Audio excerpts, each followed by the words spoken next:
క్రీస్తు యేసునందు సోదరి సోదరులారా, కూడి వచ్చిన మీ అందరికీ ప్రభువు పేరట వందనాలు శుభములు తెలియజేస్తున్నాం. దేవుని వాక్యముల నుంచి కొన్ని మాటలు మనము జ్ఞాపకం చేసుకుందాం.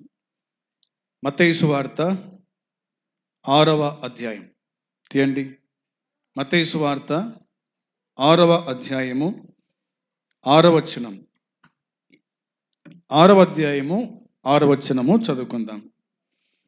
నీవు ప్రార్థన చేయునప్పుడు నీ గదిలోనికి వెళ్ళి తలుపు వేసి రహస్యమందున్న నీ తండ్రికి ప్రార్థన చేయుము.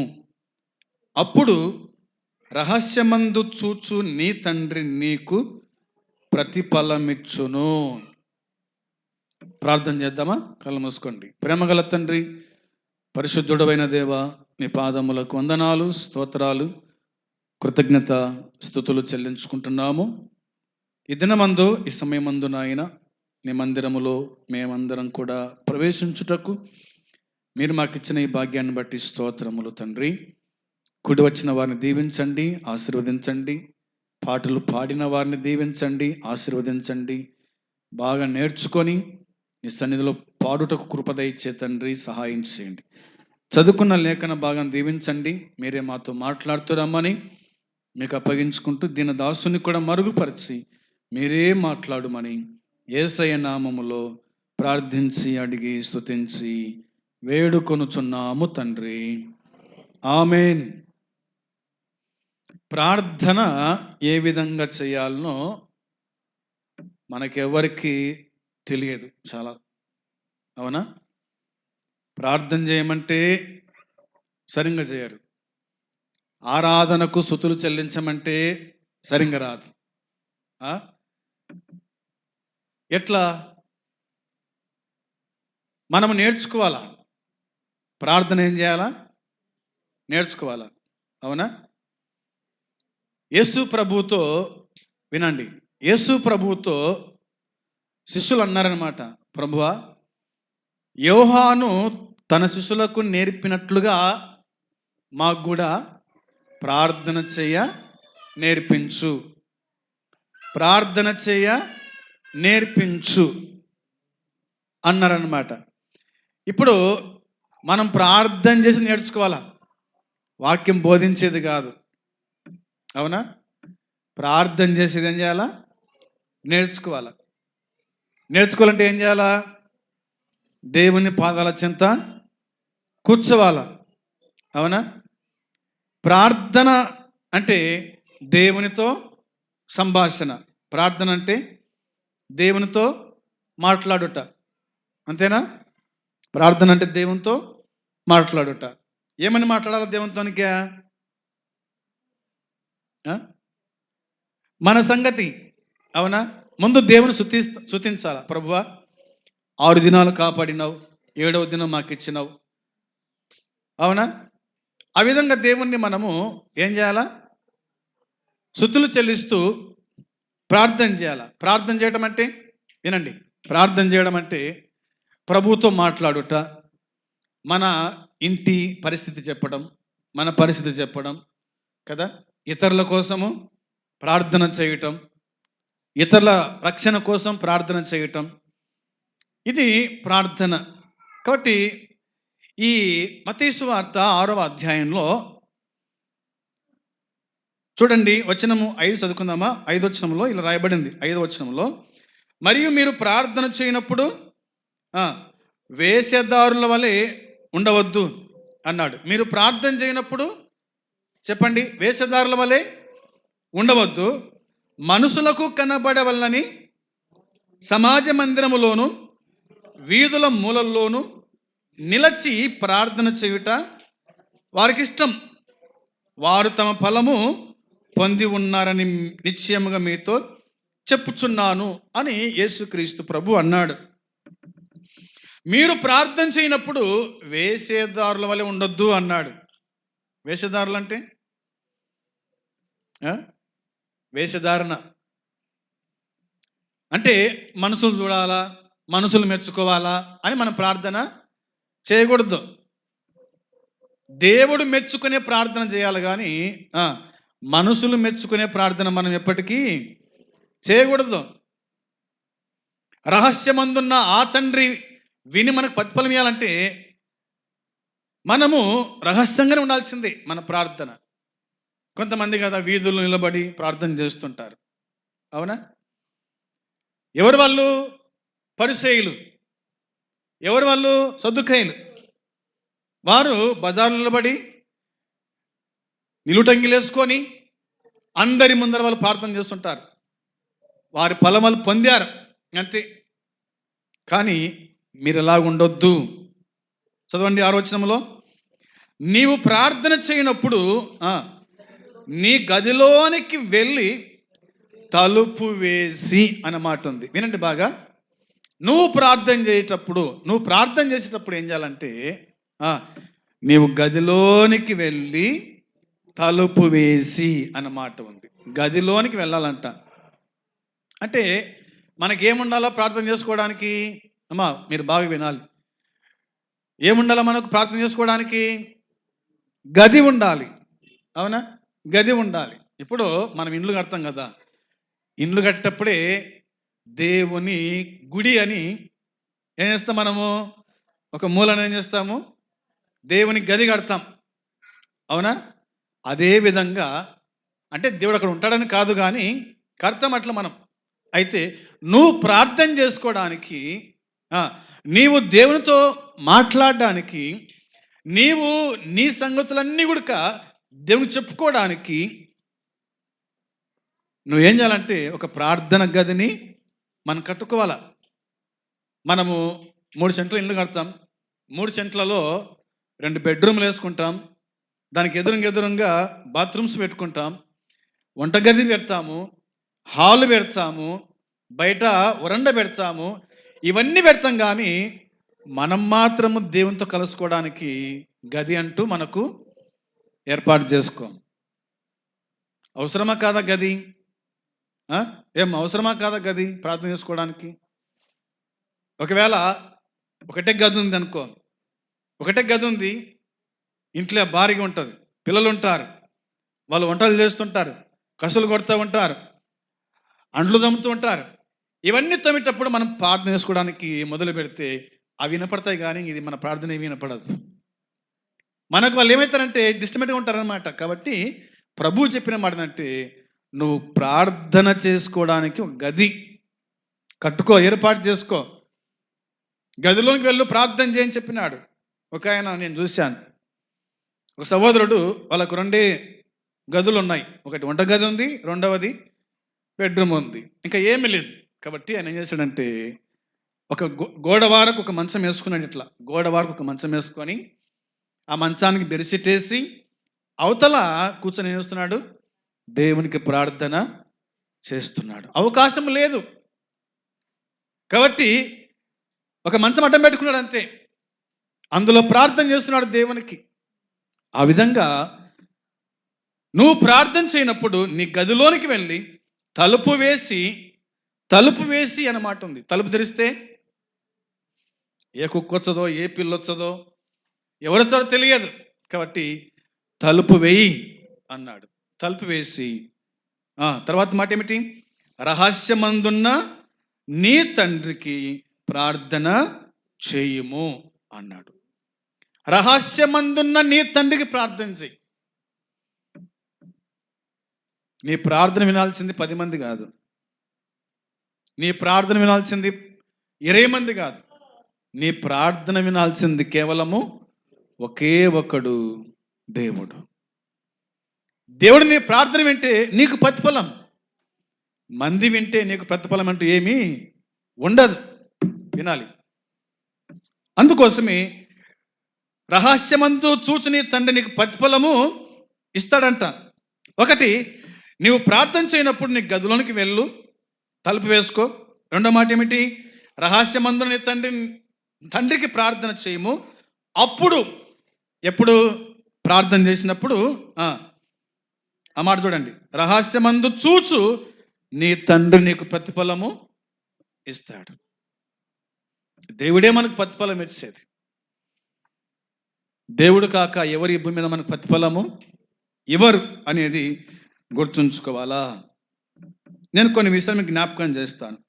దేవుని బిడ్డ అయిన ప్రతి వ్యక్తికి దేవునితో భక్తిపూర్వకంగా కొంత సమయము గడపడానికి ఒక స్థలము ఖచ్చితంగా ఉండాలా, అది గుర్తుపెట్టుకుందాం. ఇక ఏముందంటే ఉండాలి. అలాంటి చోటు లేకపోతే రహస్య ప్రార్థనకు వీలు కాదు. మనసుకు తృప్తి కలిగేలా ప్రార్థించలేం. కాబట్టి యేసుకు రహస్య ప్రార్థన స్థలాలు ఉన్నాయి. యేసుక్రీస్తుకే రహస్య ప్రార్థన స్థలాలు ఉంటే ఇక మనకు ఉండొద్దా? అవునా? యేసుక్రీస్తుకి ఏమున్నాయంట? ప్రార్థన చేసుకోవడానికి రహస్య స్థలాలు ఉన్నాయంట. ఆ మాట చదువుతారు, మాట చూడండి.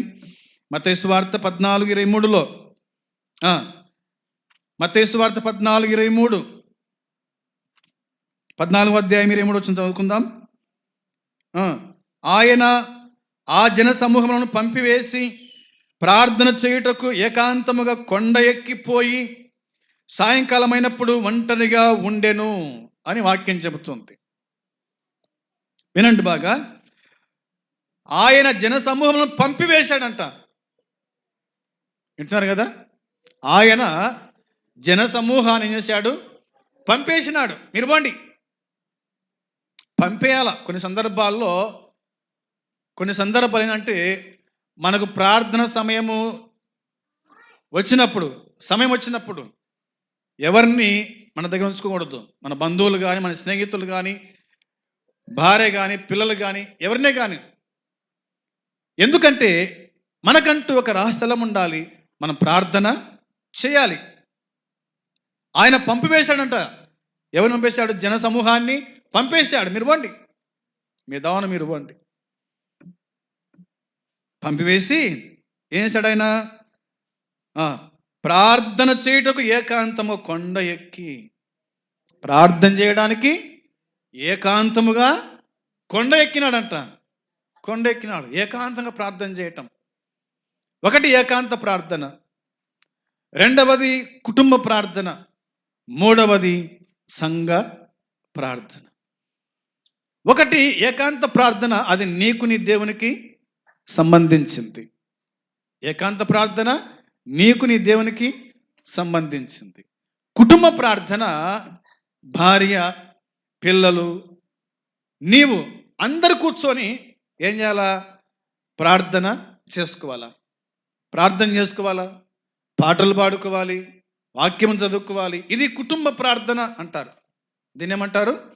కుటుంబ ప్రార్థన. మూడవది సంఘ ప్రార్థన. ఇది సంఘ ప్రార్థన.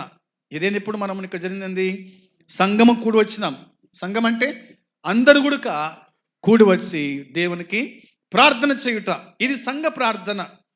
ఈ మూడు మనకు ఉండాలి. ఒకటేమో ఏకాంత ప్రార్థన ఉండాలి, రెండవదేమో కుటుంబ ప్రార్థన ఉండాలి, మూడవదేమో సంఘ ప్రార్థన ఉండాలి. ఏకాంత ప్రార్థన ఎవరు ఉంటారు? నీవు నీ దేవుడే. అర్థమైందా? ఏకాంత ప్రార్థనలో నీవు నీ దేవుడు మాత్రం ఉంటారు. కుటుంబ ప్రార్థనలో నీ కుటుంబం అంతా కూడా ఉంటుంది. ఎక్కడ ఇద్దరు ముగ్గురు నా నామున కూడి ఉందరో అక్కడ నేనుందని ప్రభు చెప్పాడు. ఇద్దరు ముగ్గురు అంటే ఎవరు? భార్య, భర్త, పిల్లలు, వీళ్ళనమాట. ఇది కుటుంబ ప్రార్థన. మూడవదిగా సంఘ ప్రార్థన అంటే అన్ని కుటుంబాలు, అనగా దేవుని యందు విశ్వాసం ఉంచి రక్షించబడి మారు మనసు పొంది విశ్వాసంలో కొనసాగుతున్న వారి కుటుంబాలన్నీ కూడా సంఘముగా ఏర్పడట. సంఘ ప్రార్థన అనేది దేవుని వాక్యం చెబుతుంది. వినండి బాగా. వాక్యం చెబుతుంది, ఆయన జనసమూహను పంపివేసి ప్రార్థన చేయుటకు ఏకాంతం కొండ ఎక్కి పోయి సాయంకాలమైనప్పుడు ఒంటరిగా ఉండెను. ఆయన ఒంటరిగా ఉన్నాడు. ఒంటరిగా ఉన్నాడు ఆయన. కొన్ని సందర్భాలు ఒంటరిగా ఉండాలి, తప్పదు. ఒంటరి లేకపోతే కనుక గందరగోళం అవుతుంది. ఆ సంగతి జ్ఞాపకం చేసుకోవాలి. అవునా? ఇది మనం గుర్తుంచుకోవాలా. ఏకాంత ప్రార్థన అనేది మనం జ్ఞాపకం చేసుకోవాలి. రెండో మాట చూడండి, మార్క్స్ వార్త తీయండి. మార్క్స్ వార్త 1వ అధ్యాయము 35వ వచనం. మార్క్స్ వార్త 1వ అధ్యాయము 35వ వచనం చదవాలి. 1:35. మార్క్స్ వార్త 1:35లో రాయబడిన మాట చూద్దాం. ఆయన పెందల కడనే లేచి ఇంకను చాలా చీకటిగానే ఉండగానే బయలుదేరి ఆయన అరణ్యమునకు వెళ్ళి అక్కడ ప్రార్థన చేయుచుండెను అని ఉంది. వింటున్నారు కదా? రెండవదిగా మనం చూస్తూ ఉన్నాం, ఆయన పెందల కడనే లేచి. ఎప్పుడు లేచినాడు యేసు ప్రభు? చెప్పాలా? ఉదయాన్నే లేచాడు. పెందలక్కడ లేచినాడు అంటే ఎవరు లేవకముందే లేచాడు. లేచి ఇంకను చాలా చీకటిగా ఉండగానే బయలుదేరినాడు. బయలుదేరి అరణ్య ప్రదేశమునకు వెళ్ళి అక్కడ ప్రార్థన చేయుచుండెను. ఎక్కడ ప్రార్థన చేస్తున్నాడు దేవుడు? అరణ్య ప్రదేశానికి వెళ్ళాడు. అంటే ఏ మనుషులు సంచరించని ప్రదేశం, అరణ్య ప్రదేశం. అక్కడ ఎవరు ఉండరు, ఎవరి మాటలు మనకు వినబడవు. అక్కడ ప్రార్థన చేస్తున్నాడు. అక్కడ ప్రార్థన చేస్తున్నాడు. ఎన్ని గంటలకు? సమయం ఏమిటి? పెందలక్కడ చీకట్లోనే, తెల్లవారుజాములోనే, ఎవరు లేకముందే లేచాడు, పోయినాడు, ప్రార్థన చేస్తూ ఉన్నాడు. యేసుక్రీస్తుకి ఇంత ప్రార్థన అవసరమైతే ఇక నీకు నాకు ప్రార్థన అవసరం కాదా? ఏమండి, మనకు ప్రార్థన వద్దా? మనకు సహవాసం వద్దా? మనకు ఏకాంత ప్రార్థన ఉండొద్దా? మన కుటుంబ ప్రార్థన చేసుకోవద్దా? మనం సంఘము కూడి ప్రార్థన చేయొద్దా? అవసరమా కాదా? అవసరమా కాదా? అవసరమే. ఇది చాలా అవసరం, చాలా అవసరం. ఆయన కొండెక్కి ప్రార్థన చేశాడు. రెండవదిగా అరణ్యానికి వెళ్ళి ప్రార్థన చేశాడు. మూడో చూడండి, ఇలా జ్ఞాపకం చేస్తాను. లూకాసు వార్త 4వ అధ్యాయము 42వ వచనం. లూకాసు వార్త 4వ అధ్యాయము 42వ వచనములో, ఉదయమైనప్పుడు ఆయన బయలుదేరి అరణ్య ప్రదేశంలోకి వెళ్ళి జనసమూహము ఆయనను ఆయనను వెతుకుచు ఆయన యొద్దకు వచ్చి తమ్మును విడిచిపోకుండా ఆపగా అనే మాట ఉంది. అవునా? ఈ మాట చూడండి, మనం జ్ఞాపకం చేసుకోవాలి, ఈ మాట చదువుకోవాలి. లూకాసు వార్త 4:42లో రాయబడిన మాట, ఉదయమైనప్పుడు ఆయన బయలుదేరి అరణ్య ప్రదేశంలోకి వెళ్ళెను అనే మాట ఉంది. అరణ్య ప్రదేశానికి వెళ్ళిపోయినాడు. వెళ్ళిపోవాలంతే. కొన్ని సందర్భాల్లో వెళ్ళిపోవాలి, వెళ్ళి ప్రార్థన చేసేవారుగా ఉండాలి. మరో మాట చూద్దామా? లూకాసు వార్త 5:16 వచనం. లూకాసు వార్త 5వ అధ్యాయము 16వ వచనంలో, ఆయన ప్రార్థన చేయుటకు అరణ్యములోనికి వెళ్ళుచూ ఉండేను అని ఉంది. ఆయన ప్రార్థన చేయడానికి అరణ్యములోనికి వెళ్ళుచూ ఉండేను.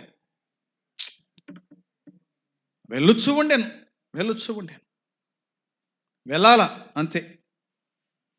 మరో మాట చూస్తారా? 6వ అధ్యాయము వచనం 12. లూకాసు వార్త 6:12లో రాయబడింది, ఆ దినముల యందు ఆయన ప్రార్థన చేయుటకు కొండకు వెళ్ళి దేవుణ్ణి ప్రార్థించుట యందు రాత్రి గడిపెను అని ఉంది. రాత్రి గడిపాడంట.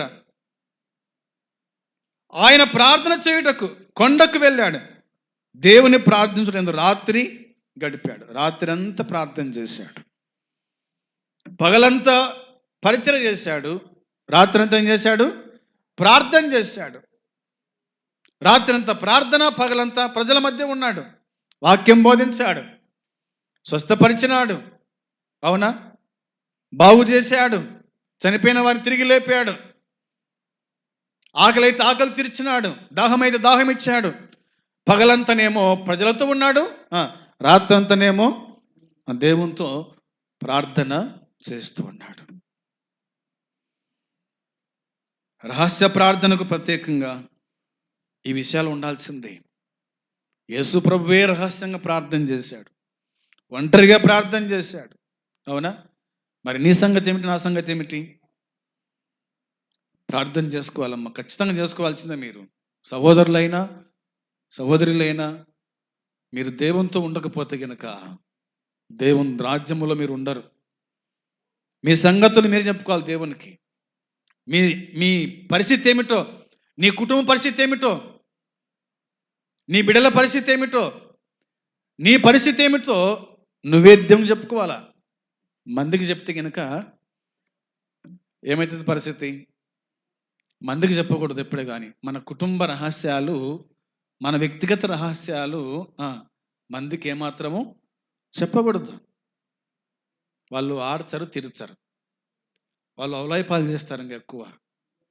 అవునా? రేపు పెడతారు ఇంకా. గాలివాటం చూసి అగ్గిపులో పెడితే మొత్తం కాలిపోయినట్టుగా అట్లా చేస్తారు. కాబట్టి నీ సంగతి నీవే దేవునికి చెప్పుకోవాలి. అది వాక్యం చెబుతూ ఉంది. ఒకటోది జ్ఞాపకం చేస్తాను. ఉదయమే మనం ఏం చేయాలా? లేచిన వెంటనే మనం ఏం చేయాలా? ప్రార్థన చేసుకోవాలి. ఉదయం లేచిన వెంటనే ఏం చేయాలా? ప్రార్థన చేసుకోవాలి. ఆ దినపు కార్యకలాపాలన్నిటి మనము దేవునికి అప్పగించాల. అంటే ఉదయం లేవగానే ఆ దినమంతటి వంటి పనులన్నీ కూడా ఏం చేయాలి? మనం దేవునికి అప్పగించాలి. ప్రభువా, నేను ఉదయం లేవడానికి సాయం చేసినావు. ఈ ఉదయం నుంచి సాయంకాలం వరకు నేను ఎక్కడ తిరుగుతానో తెలియదు. అవునా? నా ప్రయాణాలు, నా పనులు, నా వ్యాపారం కదా, నా ఆరోగ్య విషయంలో, నా కుటుంబ విషయంలో కాపాడు తండ్రి అని చెప్పేసి ఉదయము లేచి మనము దేవునికి చెప్పుకోవాలా. ఇది బాగా గుర్తుపెట్టుకోండి. ఉదయకాలం ప్రార్థన ఏంటంటే ఆ దిన కార్యక్రమాల కోసమే మనము ప్రార్థన చేయాలా. నువ్వు పొలం పోతున్నావా? చెప్పు, దేవుని చెప్పు. నేను పొలం పోతున్నాను. పొలంలో ఎటువంటి పాములు కానీ, తేళ్ళు కానీ, అపాయం కానీ జరగకుండా నా మార్గమంతట్లో నువ్వు నాకు తోడై ఉండి కాపాడు నాయనా అని ప్రభువుకు అప్పగించి మనం పోవాలి. అర్థమైంది మాట? రెండవదిగా, ప్రార్థించమని పరిశుద్ధాత్మ మనకు మరి పురుకొలుపుతున్నాడంట ఆయన. మీరు ప్రార్థన చేయండి అనేది. ఒకటి, ఉదయంకాలం ప్రార్థన చేయాలా. రెండవదిగా నేను జ్ఞాపకం చేస్తాను మీకోసమై. రెండవది సాయంకాలము అనే మాట ఉంది. సాయంకాలం. ఒకటి ఉదయకాలము, రెండవది సాయంకాలం. తిరిగి వచ్చిన తర్వాత కూడా మనం ఏం చేయాలా? ప్రార్థన చేయాలి. ప్రభువా, నా మార్గములంటిలో, నా పనులంటిలో, నా వ్యాపారములో, నా కుటుంబ విషయాల్లో కదా నువ్వు నాకు తోడై ఉన్నావు, నీకు స్తోత్రము తండ్రి అని మనం దేవునికి ఏం చెప్పాలా? సాయంకాలం కూడా ప్రార్థన చేయాలా. ఉదయకాలం చేయాలా, రెండవది సాయంకాలం మనం ప్రార్థన చేసుకోవాలా. ప్రార్థన చేసుకోవాలా. ఈ రెండు మనకి ఎంతైనా ప్రాముఖ్యము అనేది గుర్తుపెట్టుకోవాలి. మూడవదిగా నీకు ప్రార్థన రాకపోతే కనుక పరిశుద్ధాత్మ దేవుణ్ణి అడుగు. ప్రభువా, నాకు ప్రార్థన చెయ్య నేర్పించు. మనం ఎలా ప్రార్థన చేయాలో మనకు తెలియదు ఎవరికి. కానీ మనలో ఉన్న పరిశుద్ధాత్మ దేవుడే నువ్వు ప్రార్థనకు మోకరిస్తాలంతే ఆయనే నీతో మాట్లాడతాడు. అర్థమైంది మాట? నీకు ప్రార్థన రాదు, నాకు కూడా ప్రార్థనకి రాదు. అయితే మనం మోకరిస్తాలంతే. పరిశుద్ధాత్మ దేవుడు మనలో ఉన్నాడు కదా, లేడా? మనలో పరిశుద్ధాత్మ దేవుడు లేడా మనలో? నీ దేహము దేవుని ఆలయం, పరిశుద్ధాత్మకు ఇది నిలయం. కాబట్టి ఆయనే నిన్ను ప్రార్థనలో నడిపిస్తాడు అన్నది మనము గుర్తు చేసుకోవాలా. ఎందుకంటే ఆయన ప్రార్థన నడిపించువాడు. మనం చెప్పుకున్నాం, 3 విషయాలు చెప్పుకున్నాం. ఒకటి, రహస్య ప్రార్థన, వ్యక్తిగతంగా ప్రార్థన చేసుకోవాలా. అంటే నువ్వు ఒక్కోనివే నీవు దేవునితో. యేసుప్రభు ఏకాంతంగా వెళ్ళి ప్రార్థన చేశాడు కదా, ఒకటి. రెండవది మనం ఏం చెప్పుకున్నాం? కుటుంబ ప్రార్థన అని చెప్పుకున్నాం. కుటుంబం అంటే అందరు కలిసి ప్రార్థన చేసుకున్నట్ట. మూడవది చెప్పుకున్నాం, మనము సంఘముగా కూడి వచ్చి ప్రార్థన చేయాల. ప్రార్థన ఎంతో ప్రాముఖ్యమైందని మనం గుర్తుపెట్టుకోవాలి. ప్రార్థన ఎంతో ప్రాముఖ్యమైంది. మనం బతికించేదే ప్రార్థన. మన బొందలు ఊపిరిందంటే అర్థం ఏమిటి? మనం బతుకున్నామని అర్థం. చనిపోతే సచిన వాళ్ళం అయిపోతాం. మనలో ఊపిరి ఉండదన్నమాట. కాబట్టి ప్రార్థన అనేది ఊపిరితో సమానము. ఊపిరి పోయిందనుకో అదేం పనిచేయదు బాడీగా. నువ్వు బతుకుండగానే ఏం చేయాలంటే నువ్వు ప్రార్థన చేయాలి.